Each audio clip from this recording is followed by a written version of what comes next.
கர்த்தருடைய பரிசுத்தமுள்ள நாமத்திற்கு ஸ்தோத்திரம். இன்றைய நாளின் கர்த்தருடைய வார்த்தையாக ஏசாயா தீர்க்க தரிசன புஸ்தகம் 48வது அதிகாரம் 18வது வசனம்.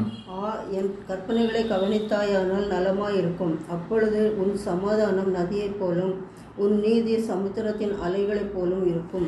எனக்கு அருமையானவர்கள், இந்த இடத்துல நம் ஆண்டவராகிய தேவனாகிய கர்த்தர் சொல்லும் பொழுது சொல்லுகிறார், என் கற்பனைகளை நீ கவனித்தாயானால் உனக்கு நலமாயிருக்கும். இந்த கற்பனைகளை நாம் கவனித்து அதன்படி நடக்கும் பொழுது நமக்கு கிடைக்கிற பலன் என்ன? அப்பொழுது உன் சமாதானம் நதியை போல இருக்குமா. எவ்வளோ அருமையான வாக்கு தத்துவம் பார்த்தீங்களா? எனக்கு அருமையான தேவ பிள்ளை, இன்று சமாதானத்திற்காக மக்கள் அங்கும் இங்கும் அலைந்து கொண்டிருக்கிறார்கள். மலைகளுக்கு செல்லுகிறார்கள், பல விதமான தனி இடங்களுக்கு செல்லுகிறார்கள், பல இடங்களில் தியானங்களை மேற்கொள்ளுகிறார்கள். சமாதானம் இல்லையே, நிம்மதி இல்லையே என்று சொல்லி அவர்கள் இருக்கிறார்கள். ஆனால் வேதம் சொல்லுகிறது, நீ உன்னை உருவாக்கினவருடைய கட்டளைகளுக்கு கீழ்ப்படி. உன்னை பெயர் சொல்லி அழைத்த உன் தகப்பன் அவர் அல்லவா? இந்த வேதத்திற்கு நீ கீழ்ப்படிந்து பார், அப்பொழுது உன்னுடைய சமாதானம் நதியை போல இருக்குமா.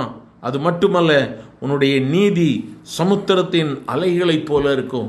பல விதங்களில் அலக்களிக்கப்பட்டு நிம்மதி இல்லை, பலவிதமான காரியங்களிலே சோர்ந்து போயிருக்கிறேன் என்று சொல்லுவாயா? தேவ பிள்ளையே, இந்த நாளிலே கர்த்தரிடத்திலே வா, இயேசுவினிடத்திலே வா, அவருடைய வார்த்தைகளுக்கு கீழ்ப்படிந்து பார். எத்தனையோ முயற்சி எடுத்துட்டேன், என் வாழ்க்கையில் சமாதானம் இல்லைன்னு சொல்லி பல விதங்களில் முயற்சி எடுத்து சோர்ந்து போய் இந்த வார்த்தைகளை கேட்கிறீங்களா? இயேசுவை உன்னுடைய வாழ்வின் சொந்த இரட்சகராக ஏற்றுக்கொள். அப்பொழுது அவர் உன்னுடைய வாழ்வில் அற்புதங்களை செய்கிறவராக இருக்கிறார். அவர் உன்னை கைவிட மாட்டார், அவர் உன்னை மேன்மைப்படுத்துகிறவர். இஸ்ரவேலின் தேவனாகிய கர்த்தர் பிரயோஜனமானதை உனக்கு போதித்து நீ நடக்க வேண்டிய வழியிலே உன்னை நடத்துகிற உன் தேவனாகிய கர்த்தர் அவர். எனக்கு அருமையான தேவ பிள்ளையை, சோர்ந்து போயிருக்கிறாயோ?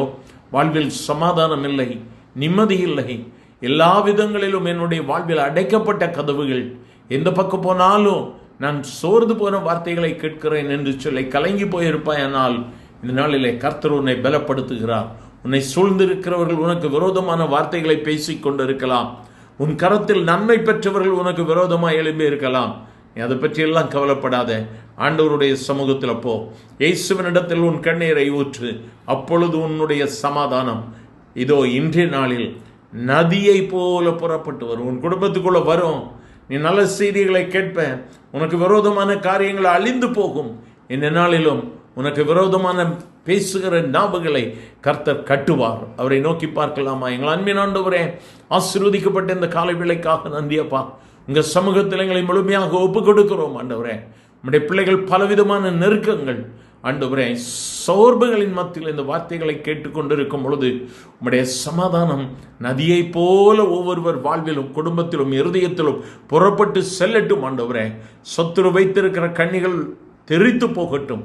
மனிதர்களுக்கு முன்பதாக கர்த்தர் ஒரு பந்தியை ஆயத்தப்படுத்தி அவருடைய தலையை எண்ணெயால் அபிஷேகிக்கிறீர். அதற்காய் ஸ்தோத்திரம். ஆசீர்வதியும். இயேசுவின் நாமத்தில் பிதாவே.